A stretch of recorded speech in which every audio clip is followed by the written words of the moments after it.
Solo levelling के बिल्कुल episode पर आप सभी का एक बार फिर से स्वागत है। तो आज हम लोग बात करने वाले हैं solo levelling season 2 episode number 19 के बारे में। तो पिछले एपिसोड में हमने देखा फाइनली जाकर जेजो आइलैंड का रेड शुरू हो जाता। एक तरफ जापानीज एस रैंक के हंटर्स छोटे मोटे एंट मॉन्स्टर्स को संभाल रहे थे और दूसरी तरफ कोरियन एस रैंक के हंटर्स का काम था एंट के क्वीन को मारना। सब कुछ अभी तक प्लान मुताबिक चल रहा था, लेकिन तब अचानक से 3 जापानीज एस रैंक के हंटर्स पलक झपकते ही मौत के घाट उतार दिए जाते हैं। हमें एक बार फिर से एंड के गुफा में ले जाया जाता है, जहाँ पर कोरियन एस रैंक के हंटर्स रॉनी का कमरा ढूंढ रहे थे। कोरियन एस रैंक के हंटर्स क्वीन के कमरे के बहुत ही करीब तक पहुंच चुके थे।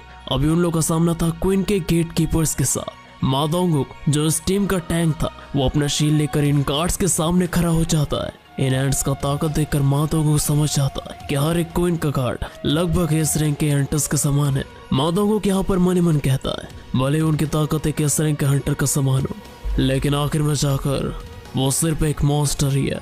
मा दोंगुक अपने शील्ड की मदद से उन मॉन्स्टर्स को पुश करता है और चाहिन को ऊपर से हमला करने की इशारा करता है। चाहिन एक बहुत ही ऊंचा जंप मारती है और सीधे अपने तलवार को उस एंट मॉन्स्टर के सर पे घुसाती है और उसे अपने पैरों की मदद से दबा के 2 हिस्सों में काट के रख देती है। इसके बाद चाहिन बहुत ही तेजी से अपना तलवार लेके अपने सामने खड़े होने वाले दूसरे एंट मॉन्स्टर को भी बिल्कुल 2 हिस्सों में काट के रख देती है। चाहिन यहाँ पर कहती है मैंने जितना सोचा था इनके खाल उससे भी कहीं गुना ज्यादा मजबूत है। मा दोंगुक इसके जवाब में कहता है ये कोई आम चींटियां नहीं है, ये क्वीन के गार्ड्स है। शुक्र मनाओ कि ये सब ज्यादा तादाद में नहीं है। मिन ब्यूंग यहाँ पर कहता है वैसे तुम सभी को चिंता करने की कोई जरूरत नहीं है, मैं यहाँ पर बैकअप के लिए मौजूद हूँ। मिन ब्यूंग का ये बात सुनकर बाई क्यूनो कहता है लगता है तुम हमेशा डरपोक की तरह बर्ताव नहीं करते मिन ब्यूंग। बाई क्यूनो की इस बात से चिढ़कर मिन ब्यूंग कहता है तुम डरपोक किसे कहना चाहते हो बाइक? लगता है तुम अपना काम पूरी तरीके से भूल चुके हो बाइक। इन चींटी को मारने के लिए सिर्फ खोपड़ी तोड़ना काफी नहीं है बाइक, इसके लिए तुम्हें इनके हाथ और पैरों को भी पूरी तरीके से तोड़ना पड़ता है। इसके बाद मिन ब्यूंग अपने हथौड़े की मदद से बाई क्यूनो का आधा अधूरा काम को खत्म करता है। वो सभी क्वीन के चैम्बर पे आ चुके थे, लेकिन यहाँ पर क्वीन का नामो निशान भी नहीं था, जो बाई क्यूनो को काफी ज्यादा अजीब लगता है। बाई क्यूनो यहाँ पर सभी को कहता है ये सब मेरा एक अंदाजा है, लेकिन मेरे ख्याल से ये चींटियां पुराने जनरेशन के, जिसकी वजह से वो लोग यहाँ पर मौजूद थे। इसका मतलब आगे हमारे लिए नए जनरेशन के चींटे इंतजार कर रहे होंगे। ये बात सुनकर मिन ब्यूंग कहता है अगर ऐसी बात है तो लगता है हमें भी तैयारी करनी होगी। मिन ब्यूंग यहाँ पर सभी के ऊपर अपने टाइप के मुताबिक पॉप इस्तेमाल करता है, जिसकी मदद से सभी का ताकत कई गुना ज्यादा बढ़ जाता है और सभी लोग क्वीन के चैम्बर की तरफ आगे बढ़ने लगते हैं।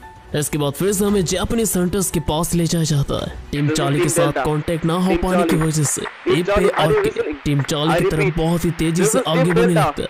वो दोनों जैसे टीम चार्ली के लास्ट लोकेशन में पहुंचते हैं, उन्हें वहाँ पर बहुत सारे चींटियों के लाश देखने मिलते हैं। वो दोनों इस जगह का तहकीकात करते हैं, तभी अचानक से इप्पे को फुजीशिमा की ग्लासेस देखने मिलते हैं, जिसे देखकर वो काफी ज्यादा डर जाता है। वो जो ना सोचने की कोशिश कर रहा था, उसके दिमाग में बार बार वही पॉसिबिलिटी आ रहा था। तभी अचानक से के उल्टी करने लगता है। केक को इस जगह के आसपास से एक बहुत ही घिनौना स्मेल आ रहा था। केक का नाक पहले से ही बहुत ही ज्यादा सेंसिटिव था, जिसकी वजह से वो मास्क भी पहना करता था, लेकिन ये स्मेल इतना ज्यादा घिनौना था कि मास्क होने के बावजूद भी ये स्मेल के की तरफ आ रहा था। तभी अचानक से के कुछ नोटिस करता है और इसके बाद ही वो इस पूरे जगह को अपने बर्फ से ढक देता है। यहाँ तक कि के भी अपने आप को इस बर्फ में कैद कर लेता है, लेकिन वो अजीब सा जानवर सिर्फ अपने एक ही पंजे के बार से इप्पे और के को पूरी तरीके से चीर कर रख देता है। एक बार फिर से हमें डंजन के अंदर कोरियन एस रैंक के हंटर्स के पास ले जाया जाता है। मिन ब्यूंग के दिए हुए बफ की मदद से वो सभी बहुत ही आसानी से आगे बढ़ रहे थे। डंजन के अंदर आए हुए उन लोगों को अभी तक 15 मिनट हो चुके थे और वो क्वीन के चैम्बर के बहुत ही ज्यादा करीब थे। अभी लगभग उन लोगों के पास 30 मिनट तक का टाइम बचा हुआ था। तभी अचानक से चाहिन को कुछ स्मेल आता है। चाहिन यहाँ पर गेस करती कि शायद ये क्वीन का स्मेल हो सकता है। इसे कंफर्म करने के लिए बाई क्यूनो अपने आंखों की ताकत का इस्तेमाल करता है और जैसे कि चाहिन ने गेस किया था, क्वीन उन सभी की बहुत ही ज्यादा करीब थी। बाई क्यूनो ये भी कहता कि क्वीन की रखवाली करने के लिए टोटल यहाँ पर 8 गार्ड्स मौजूद थे, यानी कि 8 एस रैंक के मास्टर्स।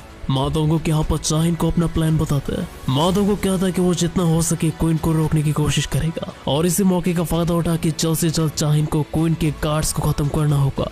कोरियन हंटर्स का आखिरी बैटल यहाँ पर शुरू हो जाता है। जो अपने पूरे ताकत से यहाँ पर बहुत सारे फ्लेम ड्रैगन्स बनाता है और पलक झपकते ही अपने सामने वाले सारे के सारे चींटियों को पूरी तरीके से चलाकर राख कर देता है। तभी अचानक से कैन जैसी चोजोंग के पीछे से हमला करने चाह ही रहा था, तभी लिम ताइग्यू यहाँ पर पीछे से चोजोंग को सपोर्ट देने के लिए आता है और अपने एरोस की मदद से उस एंट को मौत के घाट उतार देता है। सभी को अपना पूरा ताकत इस्तेमाल करते हुए देखकर बाइकिनो भी यहाँ पर पीछे नहीं हटता। बाइकिनो फाइनली जाकर अपने बेस्ट फॉर्म को अनलीश करता है। वो अपने मन ही मन कहता है, मेरे इस रूप को देखकर कोई क्या कहे, मुझे इससे कुछ भी फर्क नहीं पड़ता जब तक मैं इन चींटियों को अपने दोनों हाथों से मसल पाऊं। बाइकिनो जैसे अपने बेस्ट फॉर्म में आता है, वो अपने दोनों हाथों से 2 चींटियों को पूरी तरीके से मसल के रख देता है, जिसे देखकर चाहिन बहुत ही ज्यादा हैरान हो जाती है। चाहिन और मादोगो को अपने प्लान के ऊपर काम करना शुरू कर देते हैं। चाहिन अपने सोर्ड की मदद से क्वीन के गार्ड्स को अपने तरफ अट्रैक्ट करने की कोशिश करती है ताकि मौका देखकर मादोगो क्वीन को हमला करने से रोक सके। जैसे क्वीन के गार्ड्स की नजर यहाँ पर चाहिन की तरफ जाती है, मादोगो तुरंत अपना शील्ड लेकर क्वीन को रोकने के लिए चला जाता है। कैमरामैन पीछे से हर एक पल को बहुत ही बारीकी से टेलीकास्ट कर रहा था,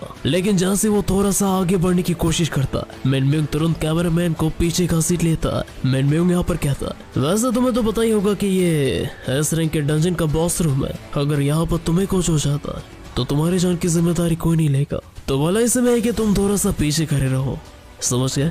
एक हीलर होने के बावजूद भी मिनम्यूंग के अंदर इतना साहस देखकर कैमरामैन यहाँ पर बहुत ही ज्यादा हैरान हो जाते हैं। इसके बाद हमें कोरिया के एक घर पे ले जाया जाता है, जहाँ पर हमें एक दादी देखने मिलती है जो अपने पति को जेजू आइलैंड का ये रेड देखने के लिए बुला रही थी, लेकिन पहले भी जेजू आइलैंड के रेड पे 4 बार फेल होने की वजह से दादाजी पूरी तरीके से उम्मीद हार चुके थे। कोरिया के हर एक जगह से लोग इस लाइव स्ट्रीमिंग को देख रहे थे। देखते देखते कोरियन हंटर्स सारे के सारे क्वीन के गार्ड्स को खत्म कर देते हैं, जो सुनकर यहाँ पर बुराओ भी लाइव स्ट्रीमिंग देखने के लिए आ जाता। दादाजी भी यहाँ पर उम्मीद कर रहे थे कि वो लोग इस बार किसी भी तरह इस रेड में जीत जाए। दूसरी तरफ कोरियन टेलीविजन वाले यहाँ पर पूरी तरीके से टीआरपी छाप रहे थे।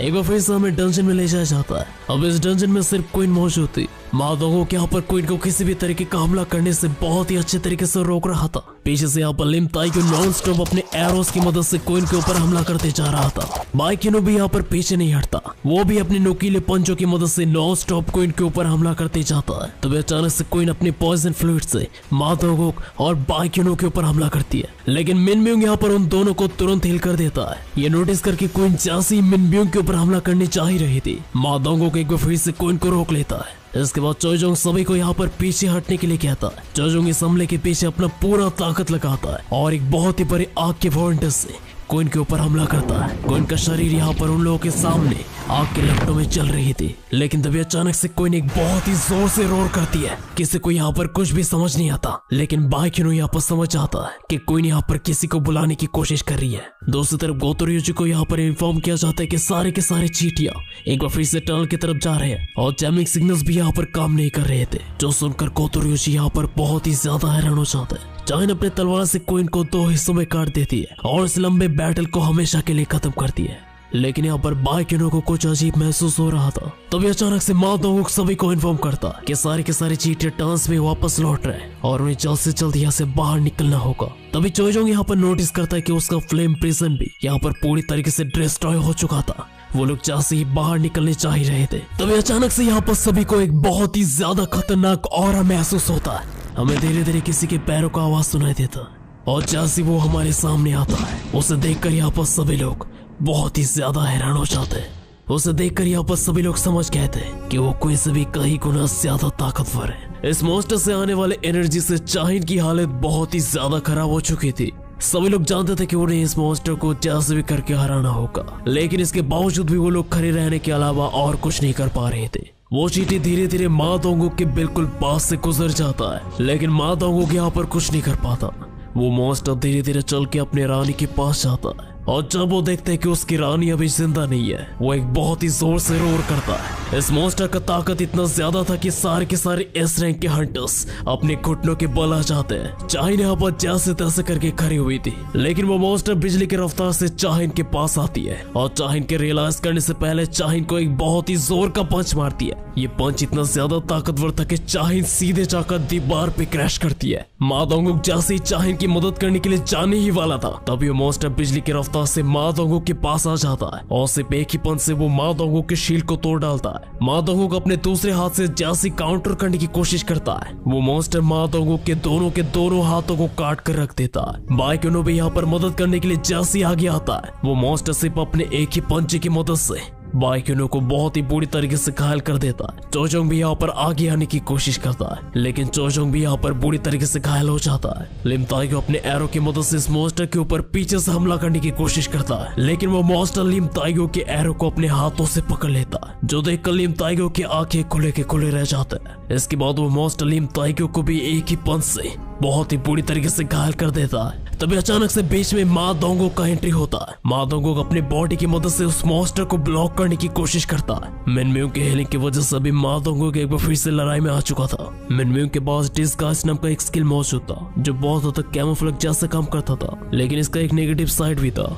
इसे यूज करने के वक्त मिनम्यू वहां से हिल नहीं सकता था। मिनम्यू को लगा था कि अगर वो अपने टीममेट्स को कंटिन्यूअसली हील करते जाएगा तो शायद उसके टीममेट्स इस मॉन्स्टर को हराने में कामयाब हो सकते हैं, लेकिन इसके दूसरे सेकंड पे वो मॉन्स्टर मा दोंगो के पैर को पकड़ के गोल गोल घुमा के उसे बहुत ही दूर फेंकता है। इसके बाद अचानक से वो मॉन्स्टर मिनब्यूंग को भी लोकेट कर लेता है, जो देखकर मिनब्यूंग यहाँ पर बहुत ही ज्यादा हैरान हो जाता है। बाइक्यूनो यहाँ पर दूर से मिनब्यूंग को वार्न करने की कोशिश करता है, लेकिन इससे पहले वो कुछ कर पाता, वो मॉन्स्टर बिजली की रफ्तार से मिनब्यूंग के पास जाता है और अपने हाथ को मिनब्यूंग के छाती के आर पार कर देता है। And that's it for the Solo Leveling Season 2 episode number 19। तो वीडियो कैसा लगा जरूर से मेरे को ऑब्वियसली कमेंट करके बताओ। वीडियो अच्छा लगा तो वीडियो को लाइक, चैनल में तो चैनल को सब्सक्राइब करना मत भूलना। तो मिलते हैं और एक नई वीडियो के साथ बहुत ही जल्दी।